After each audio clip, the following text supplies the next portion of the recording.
Hello, so topic 17, mind the gap. Okay, the gap. So this is in the underground, London Underground, we have mind the gap when you go in onto the tube. Got to be careful, there's a gap between the platform and the train. So, but also there's a gap in tests. So what do I fill in? So what do I fill in the gap with is the preposition. Okay, so fill in the gap with one word. You should do something your shoelaces so you don't trip over them. So here we have do, it's a verb, and we want a small word, a preposition, przedlożka.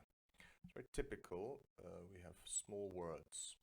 So we have prepositions like up, down, in, out, with.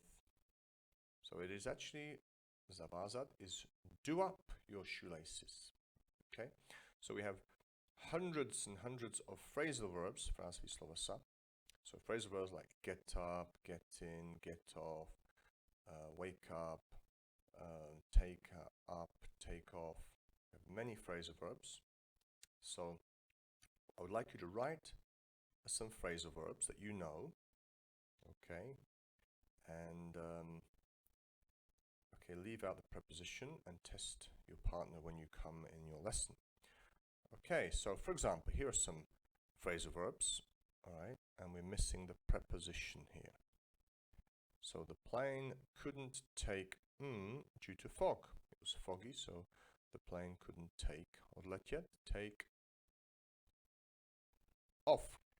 Okay, so number 2, I thought about taking Spanish lessons. So when you start a hobby, we say take up a lesson, take up a hobby. My mum told me to clean my bedroom. To clean what? Preposition would be to clean up my bedroom. The angry customer calmed after he got a refund. So when you're angry and you just want to uklidnit se, you calm up, down, it's calm down, okay? And I came a great bargain in the second-hand shop. So some sif shimmel. So I came, what's the word? I came across. Okay, so English has many of these phrasal verbs.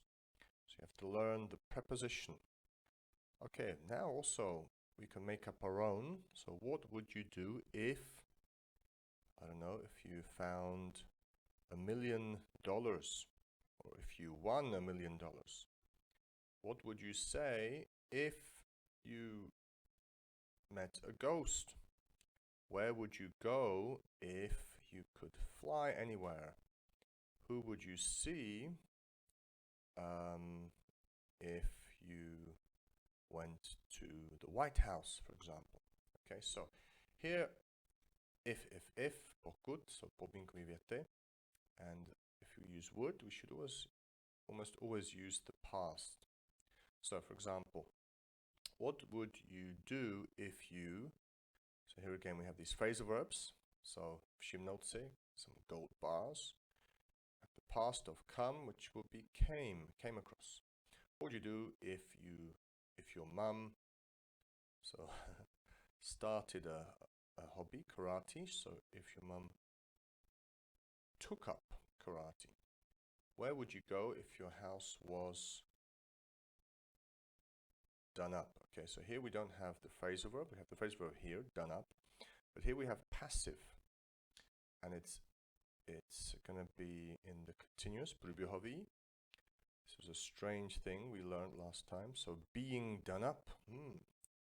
Who would you see if you, passive again, invited to Buckingham Palace? So if you were invited, so we have to have the verb to be. Okay, we can ask each other these questions. So mind the gap. Okay, we have to think of what's in the gap. Usually it's a small word, preposition, or the verb to be, or maybe even a verb. Okay, so that's all for now, and bye-bye.